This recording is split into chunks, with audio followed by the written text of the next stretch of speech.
Gomati presents Suma కుసుమాలు. మీ సుమ.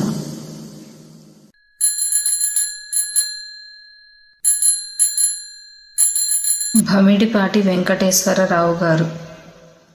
వీరి చిరునామా చిరునవ్వులు. వీరు చాలామందికి సుపరిచితమే.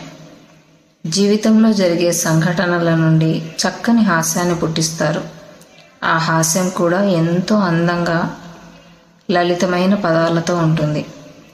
పదాలతో మ్యాజిక్కులు చేయడం వీరికి వెన్నతో పెట్టిన విద్య. ఈ చమత్కారాలతో కూడిన పదప్రయోగాలు వందల సంఖ్యలో ఉంటాయి. వీటిని టిడ్బిట్స్గా పిలుస్తారు. వీరు అమ్మ మీద వ్రాసిన స్మృతి గీతం. ఆవేదన ఒక వదలని జ్ఞాపకం. ఈ పుస్తకం వచ్చేయింది. శ్రీమతి వాసిరెడ్డి సీతాదేవి గారి ప్రశంసలను అందుకుంది.